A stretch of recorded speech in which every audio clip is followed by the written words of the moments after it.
J'ai reçu de M. Jean-Marc Ayrault et des membres du groupe socialiste radical citoyen et divers gauche une question préalable déposée en application de l'article 91, alinéa 4 du règlement. La parole est à Mme Pascale Got.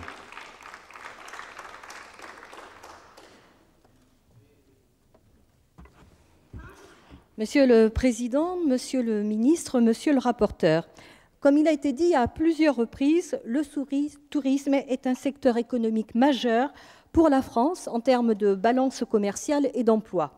Cette activité pèse à peu près 2 millions d'emplois directs ou indirects et un peu plus de 6% du PIB. Elle nous offre aussi, il est vrai, un rayonnement international.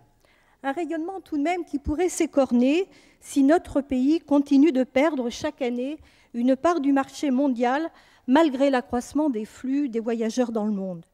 Face aux clignotants qui s'allument, il est nécessaire de moderniser et d'adapter l'offre touristique française aux nouvelles exigences des consommateurs. Il est nécessaire de donner les moyens pour rivaliser avec nos principaux concurrents internationaux. Il est nécessaire d'être en anticipation et non en réaction. Il est nécessaire tout simplement de ne pas s'endormir sur nos lauriers. Je vous donne acte, Monsieur le Ministre, de cette prise de conscience et de cette volonté d'apporter certaines réponses techniques utiles pour moderniser la législation en matière de tourisme. Je pense bien sûr à la modernisation du critère de classement hôtelier. Elle était attendue à juste titre par les professionnels. Je pense à l'extension de l'échelle de classement qui ira désormais de 1 jusqu'à 5 étoiles. Je crois que cette approche plus qualitative qui intègre de nouvelles attentes de tourisme international sonne juste. Je salue également votre souhait de faciliter et de développer l'utilisation des chèques-vacances. La diffusion de ce dispositif et l'assouplissement des règles en faveur des entreprises de moins de 50 salariés n'avaient que trop tardé. Mais au-delà de ces 2 points, et si on écarte les transpositions de directives européennes et plusieurs dispositions d'ordre technique, que reste-t-il réellement dans ce projet de loi? Il reste d'abord une constante ambiguïté. Ambiguïté entre modernisation affichée et recherche d'économie. 2 exemples. Le regroupement en un seul organisme d'Audit France et de la Maison de la France est-il vraiment réalisé que dans un seul but d'unicité d'action? Permettez-moi d'en douter. Nous avons là tous les critères d'une réforme de type RGPP, consistant d'abord à rechercher des économies derrière une façade d'efficacité. La mutualisation annoncée des moyens est-elle un outil ou une excuse? Ces interrogations sont légitimes, Monsieur le Ministre. De nombreux professionnels auditionnés, mais également l'Association des maires de France, sont restés sur leur faim quant à la clarté de la gouvernance, des ambitions, des missions et de l'ingénierie touristique de la nouvelle agence. Loin de moi de vous faire un procès a priori, mais convenez tout de même que de démarrer dans une telle opacité de moyens et de stratégie légitime les inquiétudes des professionnels et donc les nôtres. En réalité, et vous le savez bien, Monsieur le Ministre, seuls les moyens financiers que vous consacrerez à l'agence, à Tout France, afficheront réellement votre volonté de résultat et répondront à ces questions. Or, et vous le savez aussi, que dans le contexte actuel et au regard de la dernière loi de finances, on est en droit de s'inquiéter. Le 2e exemple, pour illustrer toujours cette même ambiguïté, porte sur la procédure du classement hôtelier. Jusqu'à présent, le préfet attribuait le classement après avis de la commission départementale d'action touristique, avis pris au vu d'un rapport de visite effectué par la Direction générale de la concurrence, de la consommation et de la répression des fraudes. Désormais, les visites seront effectuées non plus par les services de l'État, mais par des organismes privés, des organismes certes accrédités par le Comité français d'accréditation, mais des organismes privés quand même, donc payants. Ainsi, sous couvert de modernisation, l'État se désengage de cette charge d'évaluation. Il en fait payer le coût par l'établissement demandeur. Si ce n'est pas une recherche d'économie, ça y ressemble quand même beaucoup. Ce texte, Monsieur le Ministre, ne soulève pas que des ambiguïtés. Il interroge aussi sur la volonté réelle du gouvernement de traiter dans sa globalité l'un des premiers secteurs économiques français. Des pans entiers de problématiques du tourisme ne sont pas abordés. Je pense à la petite hôtellerie indépendante et saisonnière qui connaît de plus en plus de difficultés. Je pense au statut, aux conditions de travail et d'hébergement des saisonniers, dont on ne parle pas ou peu. Je pense au tourisme social, aujourd'hui en quête d'identité. Il faut gérer son héritage et tenir compte de son évolution en redéfinissant des objectifs et des moyens d'intervention avec une démarche qualité. Je pense à l'insuffisance de l'offre d'hébergement pour le tourisme solidaire, familial, jeune et associatif. Je pense enfin au manque de réflexion sur l'accessibilité des régions touristiques en termes d'infrastructures et de services de transport. À défaut de réel engagement de l'État, ce sont encore une fois les collectivités territoriales et leur prolongement, office de tourisme, comités départementaux ou régionaux de tourisme, qui devront assumer la stratégie et les investissements en matière d'accueil de tourisme à vocation sociale. Monsieur le ministre, le tourisme est aussi un élément d'aménagement du territoire, d'aménagement ou de destruction lorsque les intérêts marchands portent sur la protection et la valorisation du patrimoine environnemental. Là aussi, ce projet de loi aurait pu marquer une volonté du gouvernement de soutenir un tourisme alternatif, respectueux de l'environnement et des populations. Nous le savons tous, le tourisme n'est pas seulement affaire de classement hôtelier, d'attractivité internationale ou de toilettage de nos réglementations obsolètes. Il a aussi une dimension sociale, humaine et environnementale. J'ai déjà eu l'occasion de vous le dire, Monsieur le ministre, ce texte est bigrement minimaliste au regard des enjeux et des problématiques du tourisme français. Pourquoi ? Eh bien parce que l'Organisation mondiale du tourisme prévoit pour les 20 prochaines années un triplement des flux touristiques internationaux et leur doublement en Europe. Votre projet de loi reste aussi trop partiel. Il favorise une partie des professionnels du tourisme, il fait l'impasse sur de nombreuses problématiques, il ne s'adresse pas suffisamment aux plus défavorisés. C'est donc un texte ambigu et minimaliste qui relègue, une fois de plus, le tourisme comme domaine d'activité secondaire. Or, les perspectives d'évolution de ce secteur ne doivent pas simplement prolonger les tendances de ces dernières années. Mais surtout, Monsieur le ministre, c'est un texte alibi, un de plus. Vous vous en servez pour faire passer au dernier moment, par le biais d'amendements du gouvernement, de nouvelles dispositions plus ou moins liées au texte initial. Des dispositions loin d'être neutres financièrement et socialement parlant, des dispositions qui illustrent une fois de plus votre sempiternelle ligne de flottaison douteuse entre secteur public et secteur privé, des dispositions qui nous engagent sans grande concertation préalable. Ainsi, l'article 13 ter, il prévoit de façon surprenante, y compris dans les rangs de la majorité, que le financement de stades privés est désormais d'intérêt général. Pourquoi cet article dans ce texte ? Mais je souhaite surtout mettre l'accent sur un autre amendement du gouvernement. Il s'agit de l'article 10 bis A qui accélère dans la précipitation la mise en place de la TVA à 5,5 pour la restauration, alors que cette disposition était initialement prévue pour janvier 2010. Selon vos propres estimations, le coût de cette mesure s'élèvera à 3 milliards d'euros en année pleine.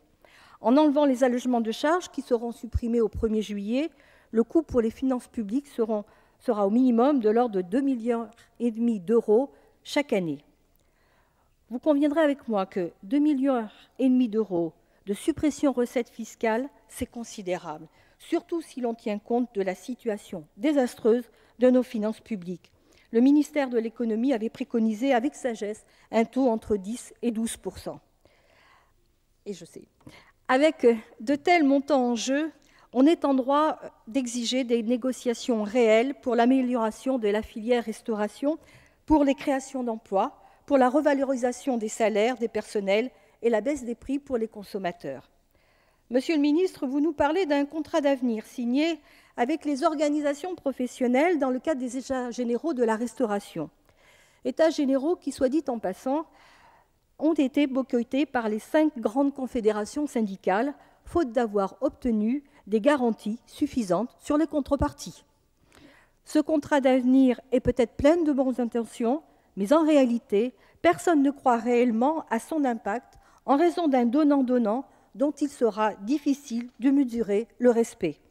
En raison aussi de l'impossibilité de vérifier sérieusement quoi que ce soit dans une profession aussi éclatée que disparate. Nous ne sommes pas les seuls à être sceptiques. Selon un récent sondage, plus de la moitié des Français pensent que cette diminution de la TVA n'aura pas d'incidence durable, ni sur les prix, ni sur les salaires, ni sur l'emploi. Pour nous, des négociations réelles et sérieuses sont donc un préalable indispensable.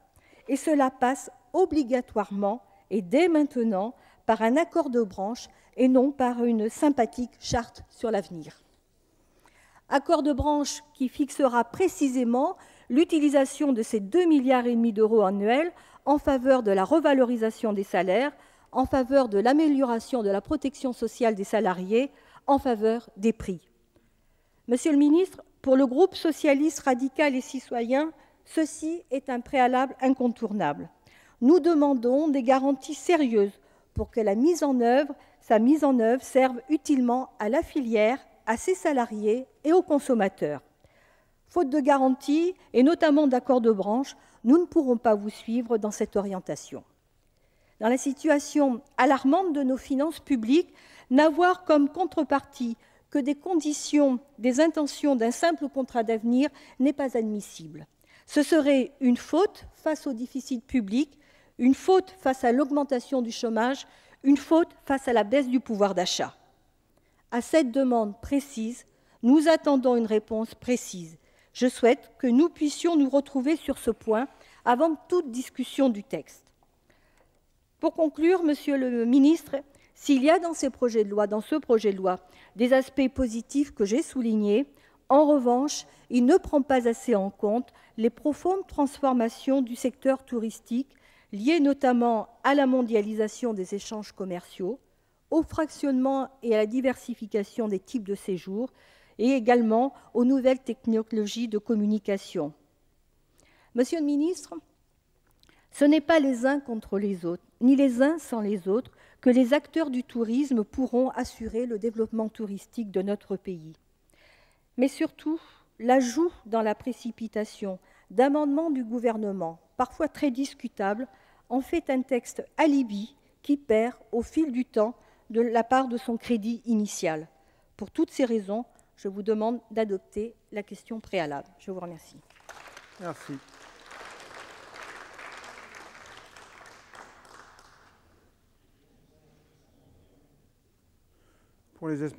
Merci. La parole est à Monsieur Jean Gaubert. Oui, merci Monsieur le Président. D'abord, 2 ou 3 observations, Monsieur le Ministre. Ce n'est pas parce qu'on vous propose, enfin on propose à l'Assemblée de voter une question préalable qu'on ne reconnaît pas qu'il y a un certain nombre de problèmes. D'ailleurs, Pascal de Gaulle l'a dit elle-même. Donc je crois qu'il ne faudrait pas comprendre. Simplement, elle vous a dit assez clairement, et vous l'avez bien compris, parce que au moins vous êtes intelligent, vous avez bien compris les raisons pour lesquelles elle vous proposait de voter la question préalable. Alors, 2 ou 3 choses.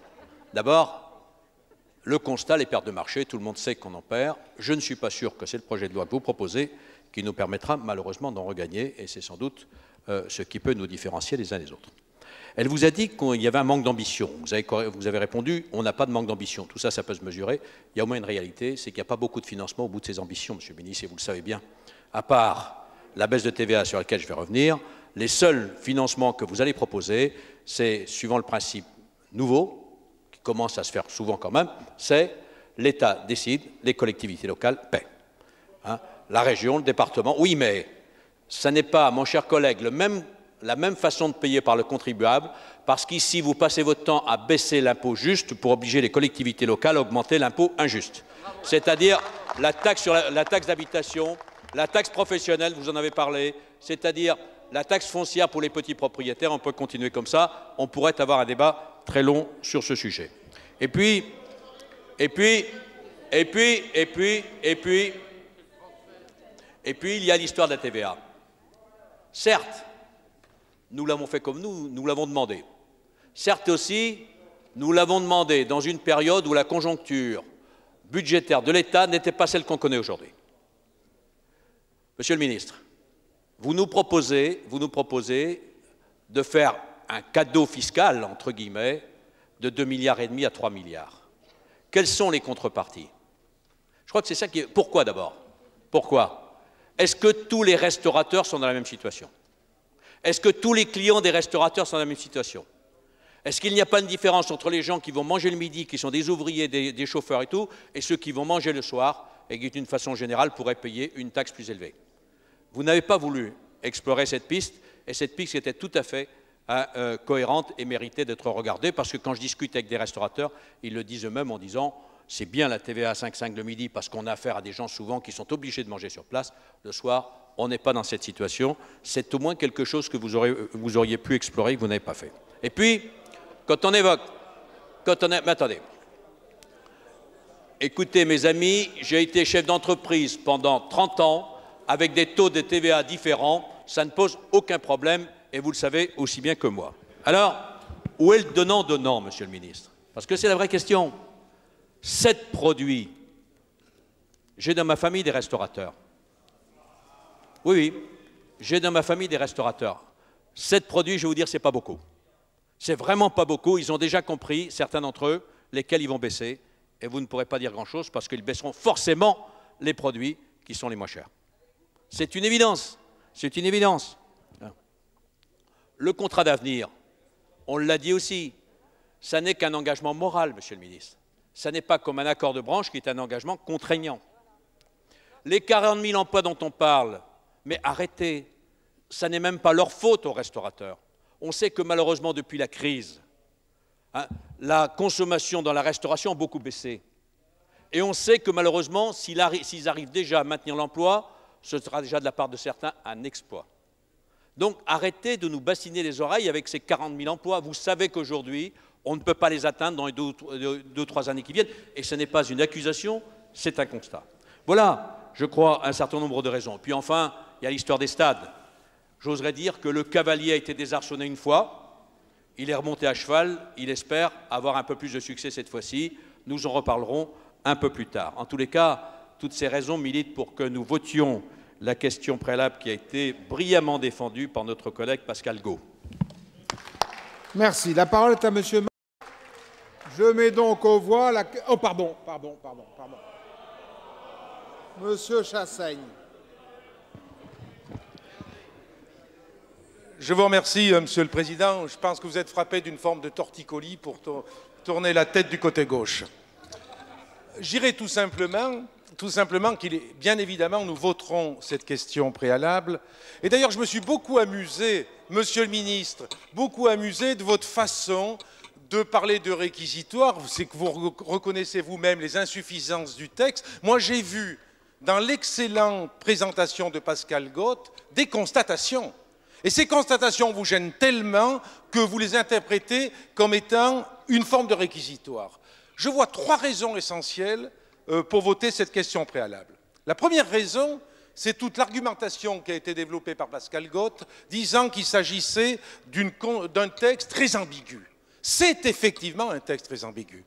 Ambigu parce que vous cachez les fondations de ce texte, c'est en fait la mise en application dans le domaine du tourisme de la révision générale des politiques publiques, et c'est une réalité que vous occultez, parce que vous cachez dans ce texte le fond qui est en fait cette boulimie que vous avez de donner plus au privé, toujours plus au privé, comme s'il fallait toujours alimenter le marché, et ça vous gêne que l'intervention publique puisse être aussi forte qu'elle l'est dans le domaine du tourisme. Et enfin, il y a aussi, dans cette première raison, le renvoi aux collectivités territoriales, où c'est facile, ça a été souligné par mon collègue Jean Gobert, systématiquement, c'est le renvoi aux collectivités territoriales. Vous avez un défaut, monsieur le ministre. Votre défaut, c'est de vouloir commander la musique alors que vous ne payez jamais les pipeaux. Et ça, c'est un peu trop facile. Le deuxième élément qui me semble exiger le retour à la Commission pour une discussion, c'est cet oubli important. Là aussi, ça a été souligné par Pascal Gaute. Vous ne connaissez pas le tourisme intérieur et en particulier le tourisme social et associatif, en particulier tout le travail qui est fait et qui s'adresse justement aux personnes les plus en difficulté dans notre pays. Ce qui vous intéresse effectivement, c'est la Maison France, puisque c'est l'expression qui a été employée par un de vos prédécesseurs, c'est accueillir, effectivement, c'est à prendre en compte. Mais n'oublions pas que dans notre pays, il y a aussi des travailleurs qui ont gagné les congés payés et qui ont droit à des vacances. Et votre texte par rapport à ça ne règle pas le problème, ne le prend pas à bras-le-corps, ce problème. Comment peut-on avoir un texte sur le tourisme sans oublier les millions de salariés qui ont besoin aussi de partir en vacances, qui ont besoin de se ressourcer, qui ont besoin de congés véritablement dans des conditions correctes, alors qu'actuellement, la politique de la pierre, en direction notamment du tourisme social et associatif, a été complètement oubliée. Dernier élément, c'est pas la peine de crier, c'est que ça vous gêne ce que je dis, comme d'habitude. Le dernier élément, vous avez des petits problèmes d'amnésie, monsieur le ministre. C'est-à-dire, quand vous parlez de votre texte de loi, vous oubliez qu'à l'intérieur de ce texte de loi, par effectivement un phénomène de cavalier qui est très souvent rejeté. Je pense au président de la Commission des affaires économiques qui n'aime pas les cavaliers. Je pense sans aucun doute au président de cette Assemblée qui n'aime pas les cavaliers. Et vous nous glissez dans ce texte, en fait, en concentré, une véritable loi sur le sport, avec cet amendement qui a été introduit concernant les équipements sportifs qui seraient gérés par des privés et qui seraient d'intérêt général. Quand on est sérieux, monsieur le ministre, dans sa présentation, on aborde ce problème de fond. Il n'est pas possible que sans retour à la Commission, sans une discussion de fond sur ce qui est en fait un concentré d'une loi sur le sport, on ne rediscute pas en Commission de façon à avoir tous les tenants et les aboutissants. Voilà quelques raisons. Je pense que j'ai convaincu mes collègues qui sont en face. Voilà quelques raisons de voter cette question préalable. C'est indispensable, effectivement, de reprendre tout ce qui a pu être caché, occulté dans votre présentation. Et je pense en particulier à ce fameux cavalier sur les espaces sportifs. Bien. Mes chers collègues, je mets donc aux voix la question préalable. Qui est pour? Qui est contre? Elle n'est pas adoptée. Nous en arrivons